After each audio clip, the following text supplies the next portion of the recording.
अस्सलाम वालेकुम। मेरा नाम अज़वर है। पाइथन के सिलसिले का 11th लेसन। ये लेसन है continuation from the previous lesson which was 10th lesson. और 10th लेसन में हमने क्रिएट किया था एक प्रोजेक्ट जो कि चैलेंज था फ्रॉम leadcode.com की वेबसाइट से। leadcode.com की वेबसाइट पे सैकड़ों ऐसे चैलेंजेस मौजूद हैं जो कि इंटरव्यूज़ के दौरान कैंडिडेट से पूछे जाते हैं before they are offered a job, ताकि उनकी एक्सपर्टीज़ का लेवल चेक किया जा सके। और ये चैलेंजेस काफ़ी सारी प्रोग्रामिंग लैंग्वेजेस में सॉल्व किए जा सकते हैं। तो हमने पाइथन में ये चैलेंज सॉल्व किया था। इसी चैलेंज की मदद से हम दो बड़े अहम कॉन्सेप्ट सीखेंगे। पहला कॉन्सेप्ट है कि कोड एग्जीक्यूशन कैसे होता है। तो ये समझना बड़ा ज़रूरी है किसी भी प्रोग्रामिंग लैंग्वेज में कि कोड एग्जीक्यूट कैसे हो रहा है, लाइन बाय लाइन, या किस तरह से काम कर रहा है कोड।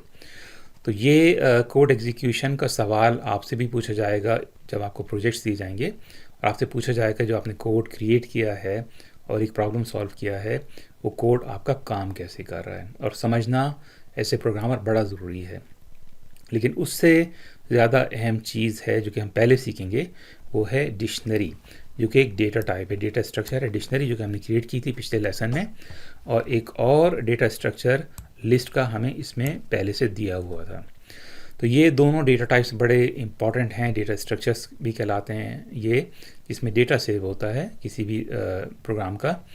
और ये बड़े अहम इस वजह से हैं कि बड़े हैवीली यूज्ड हैं पाइथन लैंग्वेज में, और ख़ासकर डेटा एनालिसिस के लिए इनका बड़ा हैवी यूज़ होता है। तो मेरा थोड़ा सा झुकाव डेटा एनालिसिस की तरफ भी है, क्योंकि ये सीखना और उसमें जॉब हासिल करना किसी कदर आसान है as compared to other branches of Python. तो सबसे पहले हम डिक्शनरी के बारे में सीख लेते हैं डिटेल थोड़ी सी। और इस प्रोजेक्ट को पहले मैं रन कर लेता हूँ, और इसमें एक टारगेट दिया जाता है। फॉर एग्जांपल 9 का टारगेट है, और हमें इस लिस्ट में से दो ऐसे नंबर तलाश करने हैं जिनको ऐड करने के बाद हमारा टारगेट पूरा हो जाए। यानी कि अगर मैं 7 और 2 को ऐड करूं तो 9 हो जाता है। तो दो ऐसे एलिमेंट हमने तलाश कर लिए हैं, 2 और 7। अब हमें इनके इंडिसेस बताने हैं। 2 का इंडेक्स 0 है और 7 का इंडेक्स 1 है। तो ये हमारा जो चैलेंज था ये सक्सेसफुली मीट हो गया था with the help of this piece of code. इसी कोड को मैंने कॉपी कर लिया है 11th.py के एक और फाइल में, ताकि हम आज का लेसन कंटिन्यू कर सकें। 11th.py नाम मैंने इस वजह से दिया है, ये 11th लेसन है और कोड एग्जैक्टली सेम काम कर रहा है। दोबारा से रन करता हूँ मैं। टारगेट हमारा 4 है, तो इस कोड ने इंडेक्स 7 और 8 पे 2 ऐसे नंबर तलाश कर लिए हैं जिनको ऐड होने के बाद 4 का रिजल्ट आता है। यानी 1 और 3 को अगर आप ऐड करें, 1 का इंडेक्स 7 है और 3 का इंडेक्स 8 है, और इन दोनों नंबर्स को ऐड करने के बाद टोटल 4 हो जाता है। इसमें कुछ एक्स्ट्रा मैंने प्रिंट कमांड्स लिखी हैं, लेकिन इन तमाम लाइंस ऑफ कोड को मैं कंट्रोल// दबा के कमेंट आउट कर देता हूँ, ताकि डिक्शनरी के बारे में थोड़ी सी बात कर सकें। तो ये डिक्शनरी जो हमने क्रिएट की थी इसको, और ये एम्प्टी डिक्शनरी है, और उसमें डेटा पॉपुलेट हो रहा है ये वाली लाइन 16 पे। लेकिन हम डिक्शनरी क्रिएट करते हैं पहले, और उसके बाद इसमें डेटा मैनुअली ऐड करेंगे और देखेंगे कि इसमें से डेटा एक्सट्रैक्ट कैसे किया जाता है, रीड कैसे किया जाता है। तो मैं एक वेरिएबल क्रिएट करता हूँ, test_ditc इज इक्वल टू का साइन, और डिक्शनरी क्रिएट करने के लिए आपको कर्ली ब्रेसेस लगाने पड़ते हैं। डिक्शनरी में डेटा सेव होता है एज ए की एंड अ वैल्यू पेयर, और इसकी मिसाल हमने दी थी पिछले वीडियो में। जिस तरह आपके पास एक घर पे एक डिक्शनरी होती है, for example Urdu English dictionary या इंग्लिश टू उर्दू डिक्शनरी, एक इंग्लिश का वर्ड होता है और उसके सामने उसके मायने होते हैं। तो ये एक पेयर बन जाता है, वर्ड है और उसके सामने एक मायने लिखे हुए हैं उसके, तो ये की और वैल्यू पेयर बन जाता है।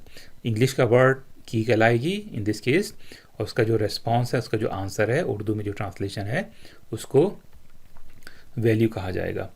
तो मैं डिक्शनरी बना लेता हूँ with the help of this piece of data, यानी लिस्ट के इंडिसेस, यानी 2 का इंडेक्स, 7 का इंडेक्स, 15 का इंडेक्स इस डिक्शनरी में सेव कर लेते हैं। सबसे पहले हमारा जो एलिमेंट है वो 2 है, और इसके बाद मैं कोलोन टाइप करूँगा, और उसके बाद इस एलिमेंट का इंडेक्स है 0, तो मैं एज ए वैल्यू के तौर पे इस इंडेक्स को मैं सेव कर दूंगा। कॉमा दबाते हैं कॉमा टाइप करते हैं, उसके बाद दूसरा एलिमेंट है हमारा 7, 7 के बाद कोलोन, इसके बाद थोड़ी सी स्पेस, एक स्पेस, और उसके बाद इसका इंडेक्स है 1। तो इस डिक्शनरी में ये डेटा मैं मैन्युअली डाल रहा हूँ, इन तमाम एलिमेंट्स की कीज़ एंड वैल्यूज़। तीसरा है हमारा इसमें तीसरा एलिमेंट है 15, 15 के बाद कोलोन, और इसका इंडेक्स है 2। तो डेटा सेट को थोड़ा सा शॉर्ट कर लेते हैं क्योंकि टाइम थोड़ा सा सेव हो जाएगा। अब इसको प्रिंट करवाने के लिए प्रिंट कर लेते हैं test_ditic, as simple as that. Run करते हैं तो ये डिक्शनरी हमारे पास एज इट इज़ प्रिंट हो गई है। और यहाँ पे हम देख सकते हैं कर्ली ब्रेसेस हैं और 2:0 7:1। तो ये की है और ये वैल्यू है, ये की है और ये वैल्यू है, ये की है, ये वैल्यू है। अच्छा, इसमें थोड़े से मज़ीद फंक्शंस हैं जो कि हैवीली यूज होते हैं पाइथन में, उनको भी देख लेते हैं। पहला है प्रिंट करवाते हैं, पहला है test_ditic वेरिएबल का नाम, और इसके बाद कीज़, और इसके बाद एक अनदर पेयर ऑफ पैरेंथेसिस। तो हम सिर्फ कीज़ देखना चाह रहे हैं इस डिक्शनरी में से। रन करते हैं तो सेकेंड लाइन पर ये पहली लाइन थी जिस पे ये हमारी dictionary as it is print हो गई है, और ये दूसरी लाइन है जिसमें सिर्फ कीज़ प्रिंट हो रही हैं। 2, 7 और 15, 3 कीज़ हैं इस वक्त। इसके बाद एक और फंक्शन होता है, प्रिंट करते हैं और test_ditic जो कि हमारे वेरिएबल का नाम है, इसमें वैल्यूज़ डाल देते हैं और एक और पेयर ऑफ पैरेंथेसिस। रन करते हैं, इस दफ़ा हमारे पास ये थर्ड लाइन जो है प्रिंट की, इसमें सिर्फ वैल्यूज़ प्रिंट हो रही हैं। 0, 1 एंड 2, 3 वैल्यूज़ हैं। अच्छा, इसके अलावा होता है आइटम्स प्रिंट, और इसके बाद test_ditic, उसके बाद आइटम्स और एक और पेयर ऑफ पैरेंथेसिस। रन करते हैं और हमारे पास आइटम्स प्रिंट हो गए हैं as a set of values. 2, ये एक सेपरेट वैल्यू आ गई है, ये एक सेपरेट आइटम आ गया और ये एक सेपरेट आइटम आ गया। तो ये कुछ हैवीली यूज्ड इसमें फंक्शंस हैं जो कि डिक्शनरीज पे आप यूज़ कर सकते हैं। अच्छा, इसमें अगर मैं टाइप करूँ, देखना चाहूँ वैल्यू फॉर एग्जांपल एलिमेंट 2 की, तो मैं करता हूँ प्रिंट test_ditic, उसके बाद स्क्वायर ब्रैकेट में 2 दबा देता हूँ मैं। रन करता हूँ तो आप देखेंगे कि 2 का इंडेक्स टाइप हो रहा है, 2 की वैल्यू टाइप नहीं हो रही। ये कमांड हमने मॉडिफाइड फॉर्म में यहाँ पे यूज़ की है इस प्रोजेक्ट में, लास्ट प्रोजेक्ट में जो हमने क्रिएट किया था पिछले लेसन में। अगर मैं 7 की वैल्यू देखना चाहूँ, 7 फॉर एग्ज़ाम्पल, ये हमारे पास की है, लेकिन ये कमांड मुझे देगी इसके इंडेक्स की पोजीशन, ठीक है। तो ये इसका इंडेक्स है 1। इसी तरह से हमारा थर्ड एलिमेंट है 15, और ये 15 को रन करेंगे, इस कमांड को रन करेंगे हम दोबारा से, तो इंडेक्स हमारे पास 2 आ गया। तो ये हमने कमांड यूज़ की थी मॉडिफाइड फॉर्म में, प्रिंट नहीं करवाया तो जाहिर है, लेकिन हमने यहाँ पे ये यहाँ पे रन हो रही है, सिमिलर कमांड है मॉडिफाइड फॉर्म में। अब इन लाइंस ऑफ कोड को कमेंट आउट कर देते हैं और देखते हैं कि डेटा कोड एग्जीक्यूट कैसे हो रहा है, रन कैसे हो रहा है। दोबारा से मैं जाता हूँ कोड की तरफ, अपने अनकमेंट कर देता हूँ सारे कोड को। सबसे पहले रन करते हैं और नंबर डालते हैं, इसमें 9 का नंबर मैंने फीड किया और हमारा टारगेट 9 था, इसने 0 और 1 का इंडेक्स मुझे दे दिया है। अच्छा, अब हमारे पास ये डिक्शनरी यहाँ पे ब्लैंक डिक्शनरी थी और इसमें हमने यहाँ पे एक फॉर लूप चलाया है जिसमें आई का एक वेरिएबल है और नम का एक वेरिएबल है। ये फॉर लूप आइट्रेट कर रहा है फ्रॉम दिस डेटा। नम्स का वेरिएबल ये रहा, नम्स का वेरिएबल ये रहा, एन्यूमरेट का मतलब है 1 by 1, यहाँ इससे रन करेगा और ये लूप रन होगा उस वक्त तक जब तक कि लिस्ट की आखिरी वैल्यू रीड ना हो जाए। आई की वैल्यू सिंपली है 0, 1, 2, 3, 4, 5 और यहाँ पे हम जो भी वैल्यू आई की, इनिशियली वैल्यू आई की होगी 0, तो 0 इंडेक्स पे है 2, तो इस लिस्ट में से 2 का वेरिएबल 2 का एलिमेंट इस वेरिएबल में सेव हो जाएगा। उसके बाद हमने कंप्लीमेंट तलाश करना है कि 2 तो हमारे पास मौजूद है, उसमें ऐसा कौन सा नंबर ऐड किया जाए जो कि 9 के बराबर हो जाए, अगर आपका टारगेट 9 है फॉर एग्ज़ाम्पल।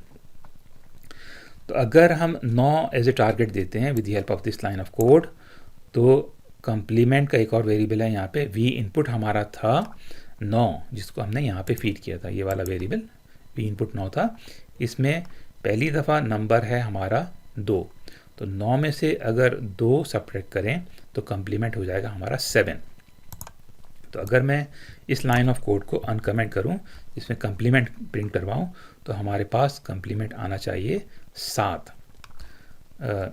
9 में से 2 सब्ट्रैक्ट होगा तो 7 होगा, ठीक है। रन करते हैं और मैं टाइप करता हूं 9, और हमारे पास, आपने इस लाइन ऑफ कोड को इग्नोर करना है, इस रिजल्ट को इग्नोर करना है और इस रिजल्ट को इग्नोर करना है। ये हमारा पहला कंप्लीमेंट है 7। अच्छा, ये 2 क्यों नज़र आ रहा है हमें यहाँ पे? उसकी वजह ये है कि डिक्शनरी हमारी एम्प्टी है। हम कह रहे हैं कि for I num in enumerate nums, ये इस लिस्ट से आइट्रेट हो रहा है, यानी 1 by 1 रन हो रहा है। हम ये कह रहे हैं पहला कंप्लीमेंट आया हमारा 7, और हम यहाँ पे कह रहे हैं if complement in num dictionary, लेकिन हमारी नम डिक्शनरी इस वक्त एम्प्टी है। जब पहली दफ़ा लूप रन हो रहा है तो नम डिक्शनरी हमारी एम्प्टी है, और अगर एम्प्टी हो तो ये लाइन ऑफ कोड रन ही नहीं करेगी। लेकिन क्या होगा कि नम डिक्शनरी में नम का वेरिएबल, नम डिक्शनरी जो कि वेरिएबल, जो हमने ये डिक्शनरी क्रिएट की थी, इसमें नम का वेरिएबल और इसका इंडेक्स सेव हो जाएगा।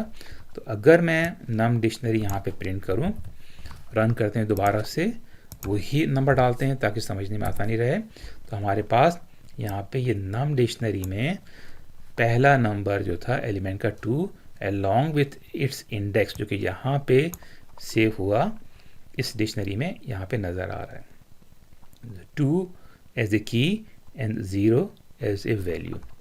अच्छा, अब ये पहली दफ़ा लूप रन हुआ, डिक्शनरी में कुछ भी नहीं था, तो ये लाइन ऑफ कोड रीड नहीं हुआ, लेकिन डिक्शनरी में पहली वैल्यू हमारी की एंड वैल्यू पेयर फीड हो गई है। अच्छा, अब दोबारा से लूप रन होगा, क्योंकि लूप ने रन होना है until the end of this line, this piece of data। तो i की वैल्यू हो जाएगी 1, और 1 है इंडेक्स 7 का, तो num के वेरिएबल में 7 सेव होगा। हमारे पास कंप्लीमेंट के वेरिएबल में इनपुट हमारा था 9 में से 7 अगर आप सब्ट्रैक्ट करें तो इस दफ़ा हमारा कंप्लीमेंट है 2, जो कि यहाँ पे प्रिंट हो गया है। तो मैं अगर इस लाइन ऑफ कोड को कमेंट आउट कर दूं, तो रन करते हैं दोबारा से, 9 में दोबारा डालूंगा कंसिस्टेंसी के लिए। तो पहली दफ़ा जब लूप रन हुआ तो कंप्लीमेंट हमारा था 7, क्योंकि 9 माइनस 2 वो 7, तो ये 7 यहाँ पे प्रिंट हो गया। इसके बाद ये पीस ऑफ कोड रन नहीं हुआ, इफ़ कंडीशन रन नहीं हुई, डेटा डिक्शनरी में पहली वैल्यू आ गई जो कि पहले एम्प्टी थी। तो ये पहले वैल्यू यहाँ पे आपको अभी मैंने थोड़ी देर पहले दिखाई थी। दूसरी दफ़ा जब लूप रन हुआ तो डिक्शनरी एम्प्टी नहीं थी, इसमें हमारे पास ये पीस ऑफ डेटा मौजूद था, ये पीस ऑफ डेटा मौजूद था। और हम कह रहे हैं कि if complement in num dictionary, यानी कंप्लीमेंट हमारा 2 है इस वक्त, और ऑफ कोर्स हमारे पास डिक्शनरी में 2 की वैल्यू मौजूद है। अब हमें क्या करना है, एक ऐसा एलिमेंट तलाश करना है जो कि इसमें ऐड होने के बाद 9 बन जाए। तो 2 हमारे पास पहले मौजूद है, 7 हमारे पास एक ऐसा एलिमेंट है जिसको आप ऐड करेंगे तो 9 बन जाएगा। इस वेरिएबल में कंप्लीमेंट क्या था, कंप्लीमेंट था आपका 2, जो कि सबसे पहले मौजूद है लिस्ट में। तो कंप्लीमेंट इसको मिल गया और i की वैल्यू इस वक्त थी 1। तो यहाँ पे सबसे पहले इसने प्रिंट किया एलिमेंट, तो ये लाइन ऑफ कोड इस डिक्शनरी में से इस एलिमेंट की वैल्यू को पिक कर रहा है जो यहाँ पर आ गया। ये सिंपली i का वेरिएबल की वैल्यू है। ये पॉपुलेट करने के लिए डिक्शनरी इस्तेमाल नहीं हुई, और उसके बाद हमने सिंपली प्रिंट करवा लिया है इस वेरिएबल को और ब्रेक कर दिया, ठीक है।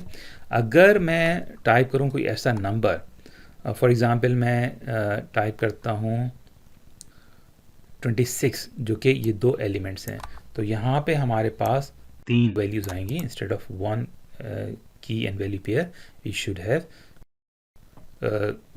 की एंड पेयर वैल्यूज़। रन करते हैं, 26 मैं टाइप करता हूँ और हमारे पास आप देखेंगे कि डिक्शनरी में 2 की एंड वैल्यूज़ आई पहली दफ़ा और उसके बाद हमारे पास इंडेक्स वैल्यूज़ 2 एंड 3 इसमें आ गई हैं। तो 15 की भी की और value as an index and value इसमें आ गई है। अगर मैं 4 टाइप करूं इसमें, रन करते हैं, 4 डालते हैं तो ये लूप रन होगा यहाँ तक और उसके बाद इसका मतलब ये है कि ये लूप ये कई दफ़ा रन होगा। This is part of the if condition और ये इसमें डिक्शनरी में कई वैल्यूज़ हमें देखने को मिलेंगी। रन करते हैं और आप देखेंगे ये लास्ट टाइम जब ये लूप रन हुआ है तो लास्ट एलिमेंट हमारा इस तक यहाँ तक डिक्शनरी में ऐड हो गया है, लेकिन लास्ट आई की वैल्यू 8 है तो ये 7 इसने यहाँ से पिक किया है, यहाँ से पिक किया है और 8 ये आई की वैल्यू है। तो इस तरह से एग्जीक्यूट हो रहा है कोड। अगर मैं डिक्शनरी में यहाँ से मैं कॉपी कर लेता हूँ, अगर ठीक है कॉपी करते हैं और इसको यहाँ पे पेस्ट कर देते हैं, हार्ड कोड कर देते हैं और लास्ट वैल्यू भी मैं डाल देता हूँ इसमें कॉमा करके। इसमें 3 हमारे पास की है और इसकी जो वैल्यू है वो है 8 इंडेक्स। अब हमें ये लाइन ऑफ कोड रन करने की ज़रूरत नहीं है, कोड हमारा एग्जैक्टली सेम काम करना चाहिए। मैं देख लूँ कोई चीज़ मिस तो नहीं हो रही यहाँ पे। रन करते हैं और इस दफ़ा हमारे पास 9 दबाता हूँ मैं तो हमारे पास इंडेक्स आ गया है 1 और 0। अगर आपको याद हो, जब ये इसको मैं कॉपी करता हूँ, कंट्रोल C और कंट्रोल V करता हूँ और यहाँ पे मैं इस लिस्ट को एम्प्टी कर देता हूँ। आप याद रखें कि जब मैंने इस लाइन ऑफ कोड को रन किया है, यानी कि अगर मैं इसको कमेंट आउट कर दूँ, इस लाइन ऑफ कोड को मैंने कोड रन किया है विथ नम डिक्शनरी में डेटा मैनुअल डालकर।